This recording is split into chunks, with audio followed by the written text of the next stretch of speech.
Assalamualaikum warahmatullahi wabarakatuh. Halo Sobat ASN di seluruh Indonesia. Perkenalkan, nama saya Mutiara Nisa. Saya dari Intansi Basarnas, Unit Kerja Kantor Pencarian dan Pertolongan kelas B Bengkulu. Saya dari Angkatan 6, Kelompok 4. Pada video kali ini, saya ingin berbagi refleksi tentang pengalaman belajar saya dengan materi Smart ASN dan Manajemen ASN. Pembelajaran dilakukan secara daring menggunakan aplikasi Zoom Meeting yang dipadukan dengan LMS, yaitu Learning Management System.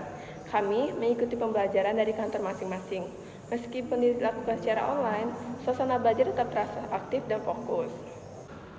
Baiklah, berikut beberapa hal yang saya alami dalam proses pembelajaran selama via daring ini. Yang pertama itu ada penggunaan media visual seperti slide presentasi dan video pendek sangat membantu dalam memahami materi. Yang kedua, tantangan seperti gangguan sinyal atau suara delay seringkali terjadi, namun tidak mengurangi makna materi. Secara umum, meskipun tidak dilakukan secara tatap muka, pembelajaran daring ini tetap memberikan ruang untuk refleksi, diskusi, dan pemahaman yang cukup mendalam. Oke, yang pertama itu materi Smart ASN. Smart ASN sendiri adalah konsep ASN yang berintegritas, nasionalis, profesional, dan berwawasan global, serta tentu berpegang pada nilai-nilai berakhlak. Nah, untuk bisa jadi Smart ASN, kita harus terus belajar. Belajar itu tidak harus di ruang kelas, bisa lewat webinar, podcast, atau Zoom meeting seperti ini, diskusi rekan kerja, bahkan dari pengalaman lapangan. Jadilah bagian dari ASN yang dikelola secara baik dengan manajemen yang akuntabel dan transparan, serta punya semangat untuk jadi Smart ASN.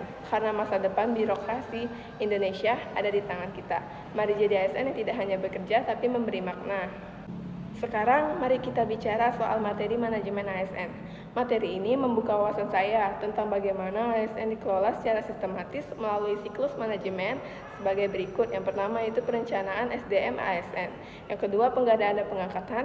Ketiga pengembangan kompetensi. Keempat penilaian kinerja dan pola karir.